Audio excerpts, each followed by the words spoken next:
It seems like it's taken a long time in getting here, but as of tonight, breaking, the Macomb Bombers are conferenceless nomads no more for high school sports, accepting a full invitation to join the Prairieland Conference this evening for all athletic activities. Well, number one, it's a huge plus for football. That's been the problem for several years now, is trying to fill out a 9-game schedule without travel all over the state. This past fall, going into this spring, the Prairieland Conference was generous enough to invite us in as a football member only, and just last week at their conference meeting, they extended an invitation for full membership in the Prairieland Conference, and we couldn't be happier about that. We have some rivalries dating back to the Olympic Conference with Farmington. We have also Lewiston and Havana from the old Spoon River Conference way back in the day.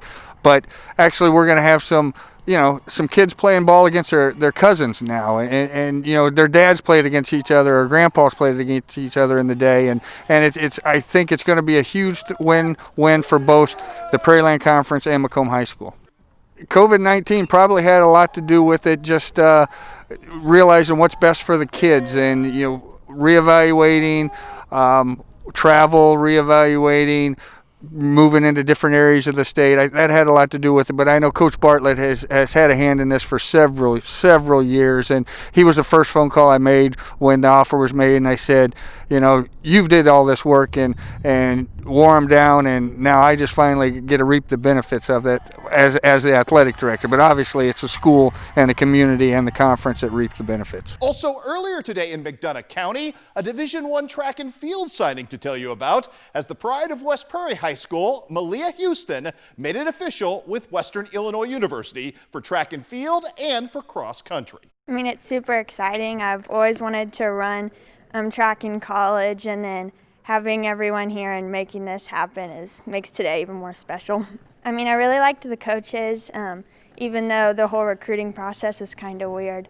They made it work, and I liked being close to home and having my family, friends, and the community support. I think I'll be running more 800 and mile, and then I'll be running cross country too, which is something that I never did in high school, so that could be interesting. But I think he's excited about my potential in that. I hope that I can just improve from where I was before, and then take every opportunity that I get to run and make the most of it, since we haven't had that chance for a while.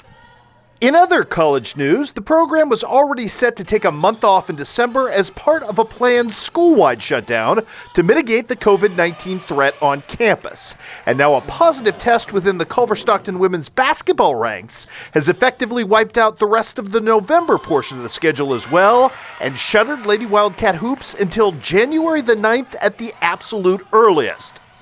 That means a total of 8 net games over a 2-month period that now won't be played.